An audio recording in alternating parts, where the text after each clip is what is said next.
So today we're going to talk about something called enthalpy, and it's going to be given the variable capital H, and it stands for the amount of heat in a system at a given temperature. So the enthalpy change is right here. We're going to call it delta H. Remember, delta means change. H is this word right here, enthalpy, which really equals Q. We're talking about heat. Right, and we learned that heat is given the letter Q, specifically heat energy, and that can be in joules, that can be in calories, and then we learned this equation right here, MCAT. Mass is M, C is something called specific heat, and then delta T right here is the change in temperature. So what we're looking at here is not just specific heat change for one object. We're going to start looking at heat changes for a system and maybe how that changes. And so eventually what we're going to lead into is how we look at heat change for a phase change, meaning we go from a solid to a liquid, liquid to a gas, or going back down, gas to liquid, liquid to solid. There's going to be some heat changes in there. So we're going to learn a couple extra things about heat energy today. We learned last week that exothermic reactions are going to have a negative value. So in our worksheet, in our homework, we were solving and we figured out that we can have negative numbers for energy, for heat. And this tells us something. It tells us that it's exothermic. So if we get a negative value, it means that we have extra energy and we're going to get rid of it. We're going to release it. Endothermic is just the opposite. We have a positive. This means that heat is required for whatever process is to happen. So positive means endo, negative means exothermic. And if we look at graphs here, we can see that energy is on the y-axis, time is on the x, and what we see here is the energy of the reactants. Right here, the energy starts at one level, and it goes over this activation. We call this activation energy right here at the top. It's the energy needed to start the reaction. And what happens is, when we hit the products, we end up at a lower energy. So we go from a high energy to a low energy. This is going to be an exothermic process. We've released a lot of energy. Now, if you look at this graph, we start here on the reactants, and we take a lot of energy, and we end up at a higher energy. So to do that, we have to absorb energy, and we call that endo. Okay, so we can look at these energy graphs in order to show endo and exo as well. Thermochemical equations include heat changes. So when we're looking at chemical reactions, sometimes heat is released. Sometimes heat is absorbed. So we really must look at physical states. In this one, we have methane gas reacting with oxygen to form CO2 and water. That's a combustion, but look at where the energy is here. Energy is a product, meaning that I have released energy from my equation. And you'll notice that the energy value, if I write it out, is negative. That means exothermic. Energy is released. Now let's look at the other equation. H2O plus 241.8 kilojoules of energy. This means that energy needs to be put in. We are requiring energy. And what happens is we break that apart. We split water into hydrogen and oxygen gas. And if we look and we write it out, delta H is a positive value, and that means that energy is required. This is an endothermic process. So once again, for the shortcut, positive is endo, negative is exo. That's really the big part here that we want you guys to get. All right, so another example here. CH4 plus 2 oxygens, and I think you're writing this in, CO2 plus 2 H2Os. Make sure it's balanced. Write that in. Now let's look at something. Let's say that this reaction is exothermic. Energy is a product. Where would we put the energy? Well, exothermic means that heat is released. So in this case, if it's exothermic, I'm going to add heat to the product side. So I don't have a number here, but I'm just going to write energy. Now, let's change colors. Make sure you note this.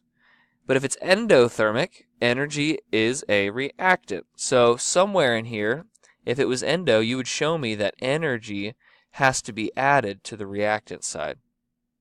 Okay? Delta H can also be called heat of reaction. Why reaction? Well, we can look at a chemical reaction, not just a physical change. We can also look at a chemical change. Okay, so changes of state. This is going to be for physical changes. Physical changes. We looked at the value of C, which is called specific heat. The specific heat of liquid water as a liquid. We can have the specific heat of ice, which is water as a solid, and we can have steam, which is water as a gas. Okay, so we can have liquid, solid, and gas. C has different values, and usually we're going to give these values to you, but we want you to have them in your notes, so let's go ahead and fill them in. Water is listed as 1 calorie per gram Celsius. I want you to jot this number down too, 4.18 joules per gram Celsius. Write that in there somewhere up next to that number. I want you to have this guy right there. The specific heat of ice and steam, you'll notice they are both 0.5 calories per gram Celsius, but I'd like you to write this in. When you convert them to joules, ice is 2.1 joules per gram Celsius, steam is 2.0 grams, joules per gram Celsius, excuse me. So what you're going to be doing when you're using the MCAT equation, Q equals MCAT, and I say something about water in the problem, well, you're going to use 4.18. But if I say something about ice, you're going to use 2.1 for C. If I say something about steam, you would use the 2.0 value for C. So it just depends on what you're given. We have these things called molar heat of fusion, and we're also going to have things called heat of solidification, heat of vaporization, heat of condensation. You'll see this next section of notes. These numbers are coming into play when you go through a phase change, meaning going from solid to liquid or liquid to gas, or back, vice versa, going the other way, gas to liquid, liquid to solid. So the molar heat of fusion, I want you to take your pencil, and I'd like you to circle the word melting. And I want you to fill in fusion, but I want you to circle it too. And I want you to relate these two. Fusion means to melt. It means that we're going from solid to liquid. We have to absorb enough energy to melt something from a solid to a liquid. That energy is quantified as 6.01 kilojoules per mole. Now, there's one space that I want you to fill that in, but I'd like you to have both of these numbers right here. 334 joules per gram and 6.01 kilojoules per mole. Make sure you get both of those written in. And this is for water. We're going to look at water because it's the most common substance that we're going to come in contact with. But we can also have different values for different substances. Keep that in mind.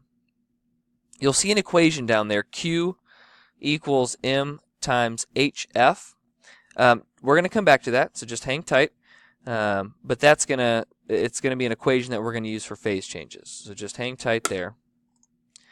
Now let's look at solidification. So I want you to circle, fill in solidification, and then fill in freezes. These two words we want you to be familiar with. Solidification means to solidify something, to make something solid, which would be freezing. So what we're going to do is we're going to heat. We're going to add heat or release heat here. We're actually going to have to get rid of heat to freeze something. And you'll notice that these values are the same. So jot them in. It's the same values, 6.01 kilojoules per mole, 334 joules per gram. The only difference is they're two different processes. It says, notice that these have the same value but are opposite processes. So if I had to make one negative, guess which one's going to be negative? The one that I am absorbing heat, melting, or the one that I'm releasing heat, freezing? Well, let's go ahead and label them. Take your pencil. Heat of fusion, melting, we're going to have to absorb heat. So this is an endothermic process. Melting is endothermic. Freezing is exo. We've talked about this before. Freezing is exothermic. So the values of these may be negative. The values of endothermic may be positive. Okay. We have the heat of vaporization, and we also have the heat of condensation. I'm going to go ahead and put both of these up here. Take your pencil. Heat of vaporization should be written. It's the heat required to vaporize 1 mole of a liquid. So I want you to circle vaporization and vaporize. This is going to be going from liquid to a gas. Here are the values. 40.7 kilojoules per mole, 2260 joules per gram. So we have kilojoules and moles. We also have joules per gram. We can use either number. It just depends on what units we're given. Next, molar heat of condensation. So fill in condensation. I want you to circle condensation, and I want you to circle condenses, right? To condense something means to go from a gas to a liquid, like on the side of your cup of water. The water is cooled, the gas is cooled, and it condenses onto the side of your glass. The values are the same, but again, we have one that's endo and one that's exo. So if I'm vaporizing something, I'm going to have to absorb heat. That's going to be endothermic. If I'm condensing something, I have to release heat in order to cool off and condense. So that's exothermic. So endo is going to be positive. Exo is going to be negative once again. Make sure you have both of those numbers written down for each one. All right, and again, there's going to be this equation, Q equals M times H. And this one says V. The last one said F. The other one says V. Let's talk about that for just a second. Okay. Again, these are going to be the same value, but we're going to have negative or positives depending on which way we're going. So this is called a heat diagram, or what we call a heat curve. So if I mention heat curve in class, is what I'm talking about. Look at the y-axis. You have temperature from negative up to positive, right? You can have negative degrees Celsius. And then time. Time is going to travel one way, okay? But depending on our process, this heat curve can look a little bit different. But either way, time is on the x-axis. We start down here below the freezing point of water. Let's say that this is a heat curve for water. I can have a heat curve for any substance, but this is for water. You'll notice that if we go up, up, up, we hit 0 degrees. That is when ice has the opportunity to change into a liquid. And you'll notice that it's a horizontal line. I'm not really increasing in temperature, but something's going to happen with the energy there, and we're going to look at that. That's where that Q equals M times HF comes in, and we'll talk about that again. So at this point, everything's going into a liquid. I keep going up, up, up, raise the temperature, and eventually I reach 100 degrees Celsius. That is the boiling point of water. You'll notice that this horizontal line is a lot longer. It's because it takes quite a bit more energy and time for water to turn into steam. But once we're all in steam, we can heat it up, up, up, up, up, and then we can keep going. We can continue to heat steam to higher and higher temperatures. We call this a heat curve. Okay, so these values, heat of fusion, heat of solidification, they're equal amounts, and we also have the vaporization and condensation up top. So that number 334 and 6.01, that's going to go down there, and we have 2260 and 40.7. So what we're going to look at next time when we come back together is how do we start putting these numbers into play? Okay, so that equation that you have, Q equals mH. The M is going to stand for mass or moles, and the H is going to be that heat of, and I'm going to put dot, dot, dot, because that can be fusion, that can be vaporization, it can be freezing, it can be all kinds of stuff. Okay, so we're going to go ahead and stop there today. We're going to reconvene, and we're going to come back, and we're going to look more at the heat curve next time. And we're going to start to apply some equations that we've learned, MCAT, and then this new one, Q equals M delta H, and we're going to start to do a little bit of math with that so that we can quantify and calculate how much heat it takes to go from a solid to a liquid, liquid to a gas, so on and so forth. All right. Thank you so much. Let's get to work.